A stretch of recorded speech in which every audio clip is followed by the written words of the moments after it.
Assalamualaikum warahmatullahi wabarakatuh. Perkenalkan dok, nama saya Nurul Aulia Lestari Ishak dengan NIM C01119159. Baik dok, kali ini saya akan melakukan pemeriksaan spine, yaitu tulang belakang.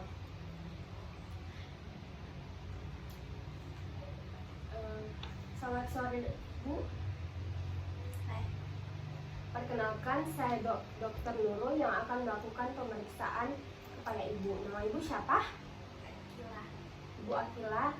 Pemeriksaan ini terbagi menjadi 3, yaitu pemeriksaan bagian tulang leher, yaitu cervical, kedua tulang punggung bagian atas, yaitu torakal, dan terakhir itu ada pemeriksaan tulang punggung bagian bawah, yaitu lumbar.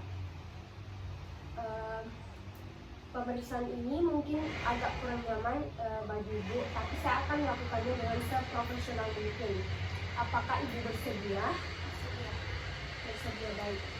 Sebelum saya melakukan pemeriksaan, terlebih dahulu saya cuci tangan dulu ya Bu.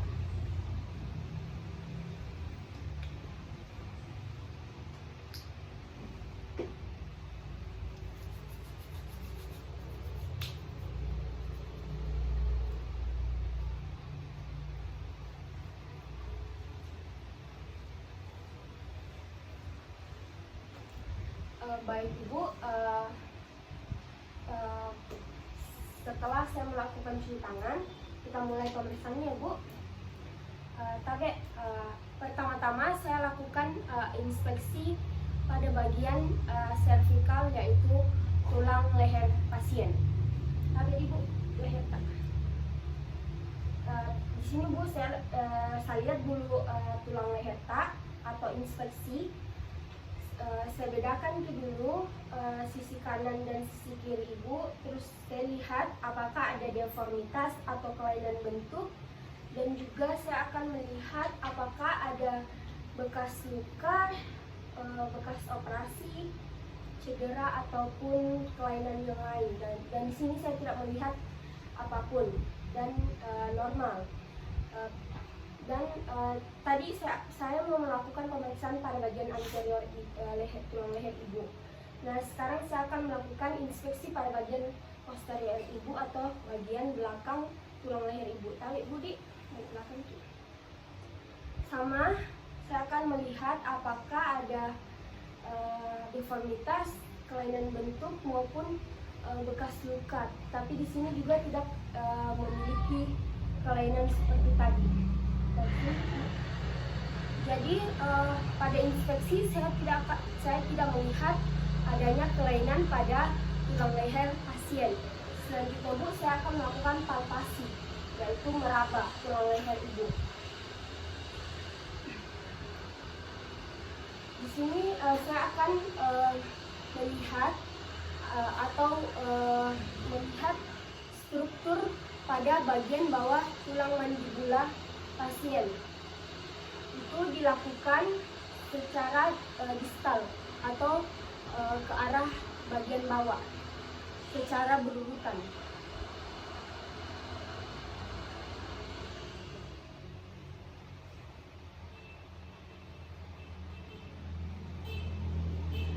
Selanjutnya saya akan melakukan palpasi pada bagian posterior pasien,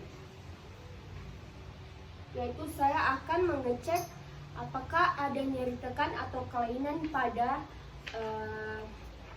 cervical 1, yaitu di bawah oksipital pasien.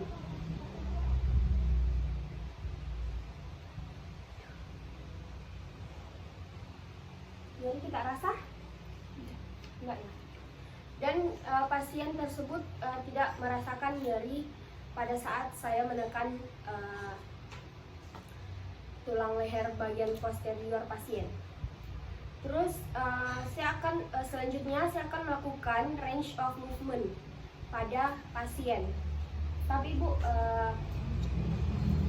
menunduk. Nyeri kita rasa? Enggak. Yaitu fleksi terus ekstensi ke atas. Terus rotasi putar ke kanan, ke kiri, begini lateral bending, ke kanan, lateral bending ke kiri. Di gerakan tadi ada kita rasa nyeri? Tidak ada. Selanjutnya saya akan melakukan pemeriksaan khusus. Pemeriksaan khusus ini terbagi menjadi dua, yaitu Lermitetas dan Spurling test. Pemeriksaan ini bertujuan untuk mendeteksi ada tidaknya nyeri yang disebabkan oleh penyakit-penyakit tertentu pada tulang belakang servikal, contohnya radikulopati. Nah, pertama itu Lermitetas itu kita meminta pasien untuk menekuk kepala pasien hingga pasien merasakan nyeri.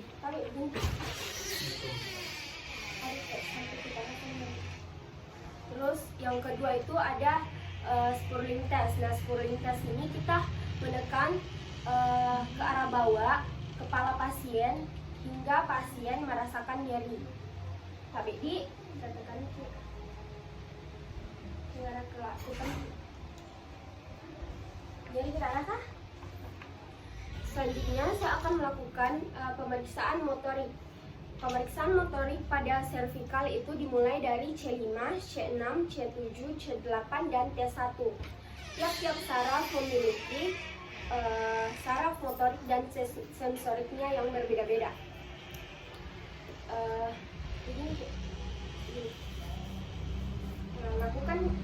Kita akan meminta pasien untuk melakukan fleksi dan kita memberikan tahanan pada gerakan tersebut. Terus saya tahan, lakukan sekuat-kuat mungkin. 1, 2, 3.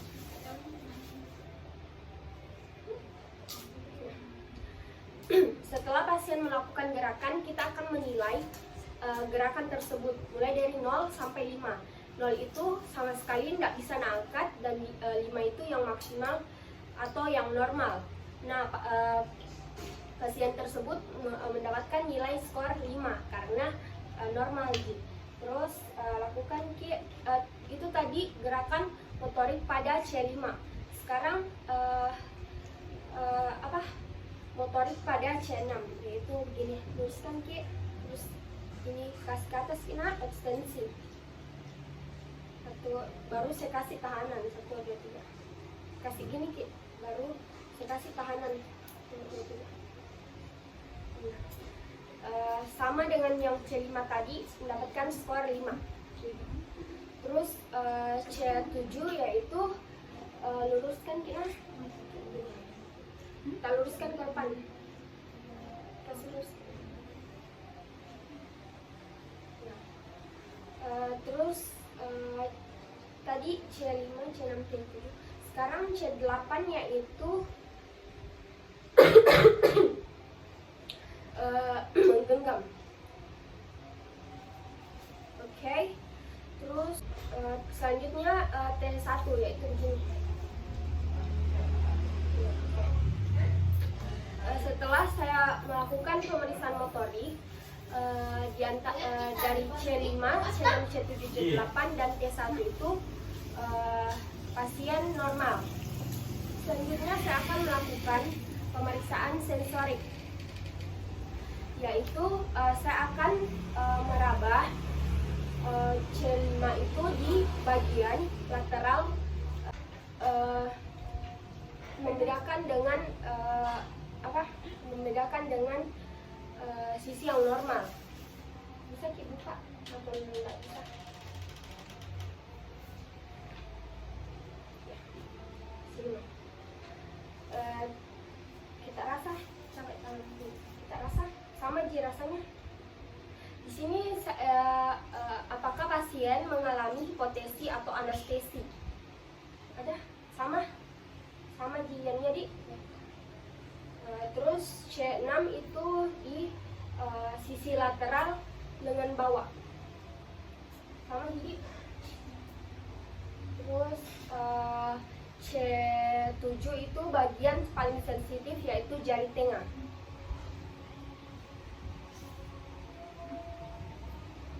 Sama Ji? Terus C8 itu pada bagian sisi medial lengan atas. Sama Ji? T1 itu pada bagian sisi medial bawah. Sama? Ya.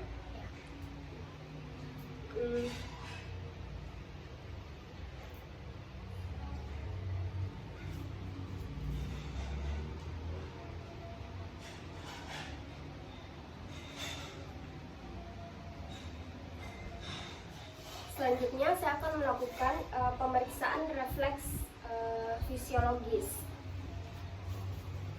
Pemeriksaan refleks fisiologis ini ada dua, yaitu yang pertama itu refleks biceps dan kedua itu refleks wrist joint. Nah, di sini kita akan menilai poin 1 dan poin 2 dan poin 3. Poin 1 itu ketika pasien merasakan hiporefleks. Poin 2 itu refleks normal dan poin 3 itu hyperrefleks atau refleks berlebihan. Pertama itu kita akan lakukan refleks biceps pada alat, dan kedua itu wrist joint.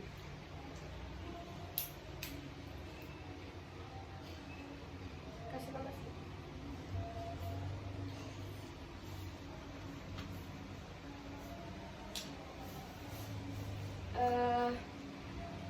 Pasien tersebut mengalami refleks normal, yaitu terdapat pada poin 2. Nah, selanjutnya saya akan melakukan pemeriksaan refleks patologis pada cervical.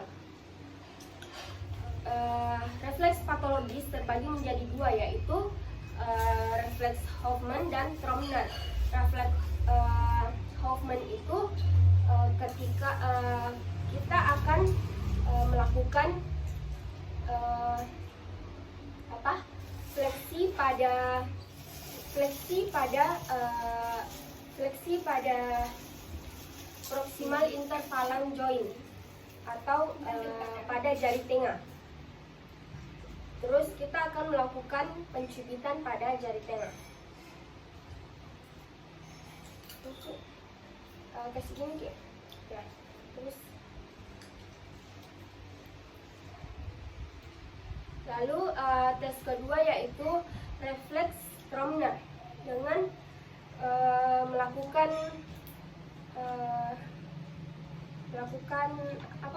pengetukan pada jari tengah pasien.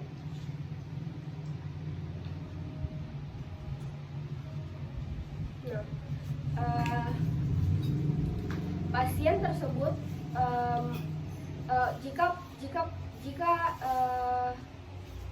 pemeriksaan positif, jari yang lain itu mengalami gerakan dengan tidak sadar. Selanjutnya saya akan melakukan pemeriksaan tulang punggung bagian atas pasien atau toraks pasien. Pertama, saya akan lakukan inspeksi atau melihat ada tidaknya deformitas, kelainan bentuk, kelainan ataupun kelainan lain pada daerah kulit, pada sekitaran kulit tulang punggung pasien, maupun saya akan melihat bekas luka atau bekas operasi. Di sini saya tidak melihat kelainan yang seperti tadi. Selanjutnya saya akan melakukan palpasi dengan menekan satu demi satu ruas-ruas tulang belakang dimulai dari torakal 1.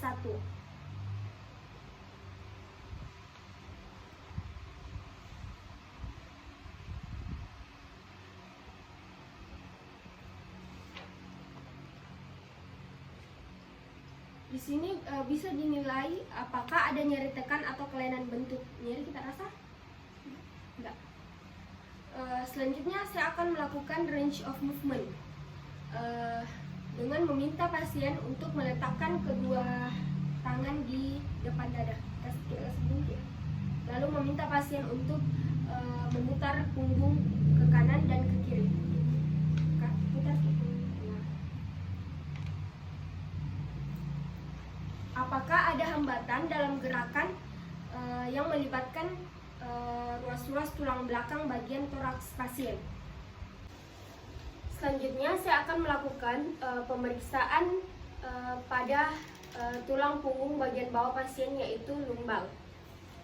Pertama saya akan melakukan inspeksi.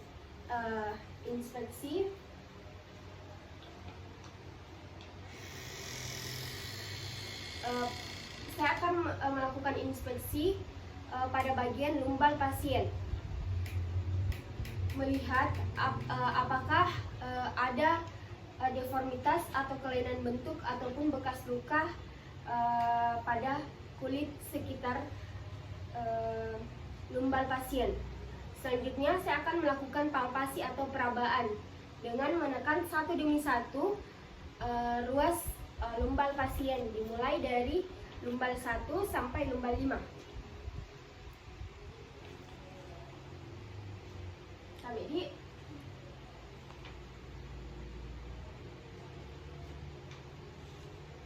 sini kita bisa lihat apakah ada nyeri tekan atau kelainan bentuk. Nyeri kita rasa?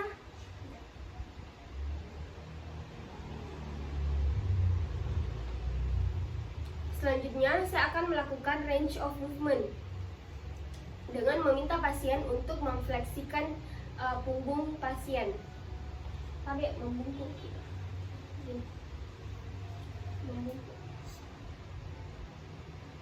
Oke, ke atas. Terus kita akan meminta pasien untuk mengekstensikan. Ya. Lalu kita akan meminta pasien untuk merotasi lateral bending. Begini, terus ke kiri, lateral bending ke kiri. Lalu rotasi kanan, rotasi kiri. Nah, kelainan yang bisa didapatkan apabila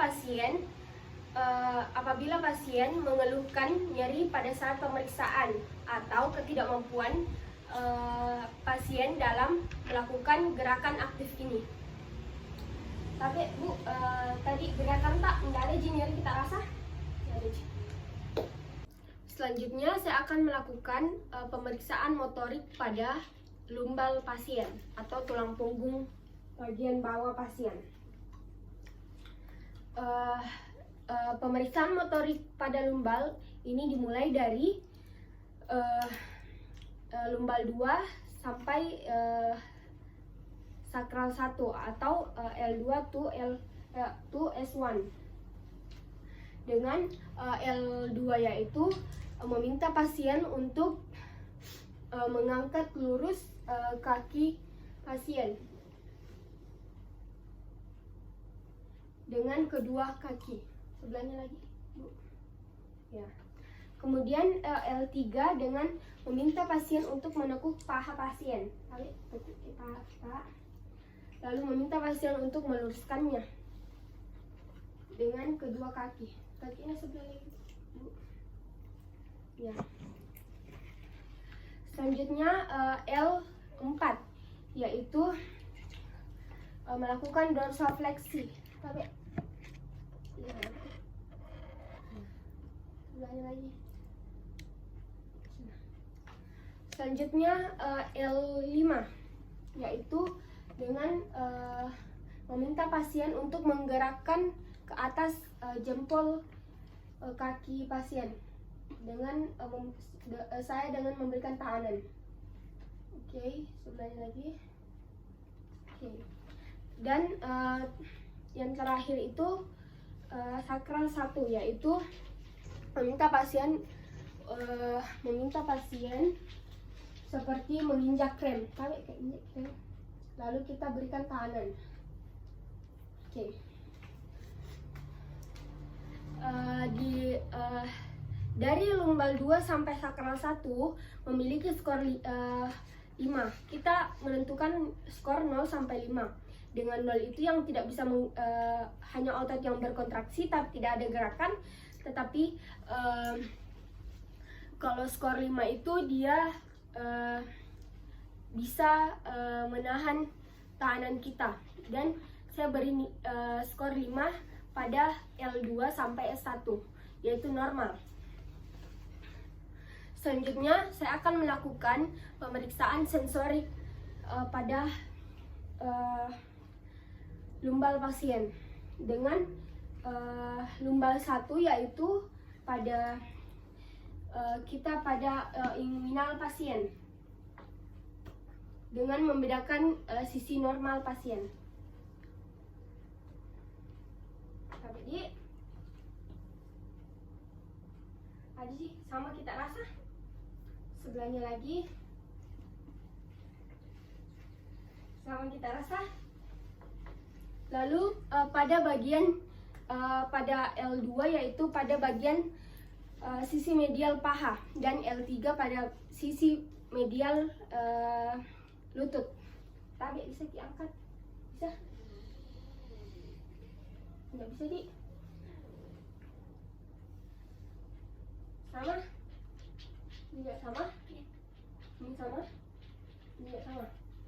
Lalu L4 itu pada bagian sisi medial tungkai bagian bawah pasien, dengan membedakan dengan sisi normal pasien.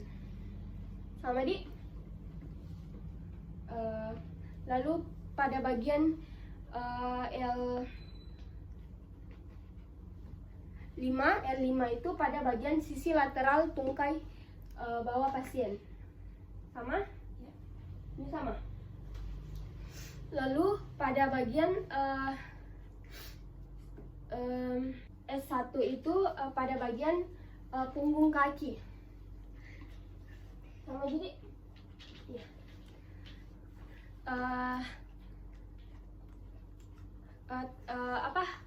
Skor yang pasien miliki itu yaitu normal. Semua mulai dari motorik dan sensorik itu dalam batas normal. Selanjutnya saya akan melakukan pemeriksaan refleks fisiologis. Pemeriksaan refleks fisiologis ini terbagi menjadi dua, yaitu refleks patella dan refleks Achilles. Pertama, saya akan melakukan refleks patella dengan meminta pasien untuk sedikit menekuk lututnya. Sampai ibu tekuk sedikit, lalu kita menepuknya. Kemudian refleks kedua yaitu refleks Achilles dengan mencari tendon Achilles pasien, lalu menepuknya. Di sini kita bisa menilai pasien. Pertama ada hiporefleks, refleks normal, dan hyperrefleks. Pasien ini mengalami refleks normal. Selanjutnya saya akan melakukan pemeriksaan refleks patologis. Refleks patologis ini terbagi menjadi 4, yaitu refleks Babinski, Clonus, Oppenheim, dan Chaddock. Pertama saya akan melakukan refleks Babinski. Refleks Babinski itu kita menggunakan hemarefleks pada ujungnya. Lalu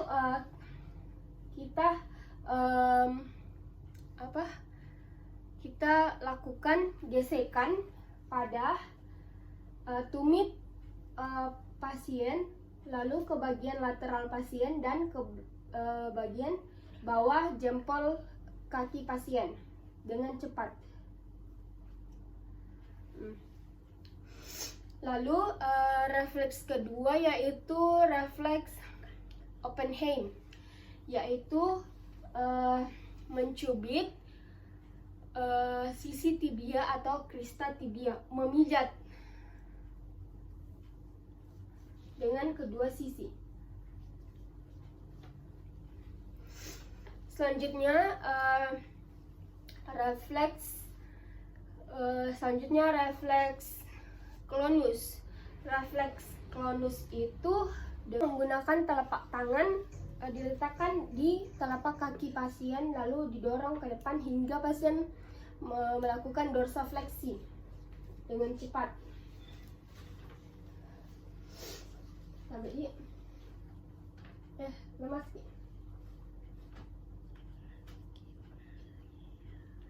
dengan kedua sisi.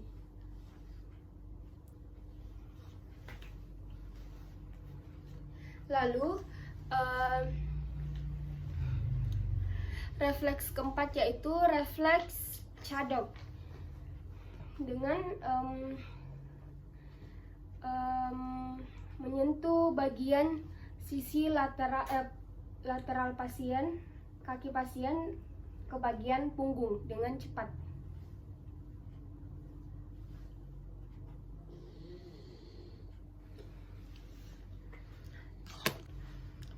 Selanjutnya saya akan melakukan pemeriksaan khusus atau special test. Special test ini terbagi menjadi 3 yaitu SLR test atau straight leg raise test. Yang kedua itu adalah set test dan yang terakhir itu ada Patrick's test. Yang pertama saya akan melakukan SLR test dengan mengangkat tungkai pasien. Mengangkat tungkai pasien hingga pasien merasakan nyeri dengan kedua sisi. Lalu yang kedua itu ada Lancet test, sama dengan SLR tadi, yaitu mengangkat lalu melakukan dorsofleksi, kemudian sisi sebelahnya.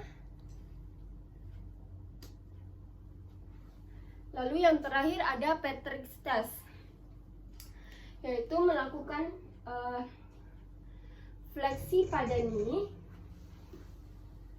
lalu abduksi pada hip, dan eksternal rotasi.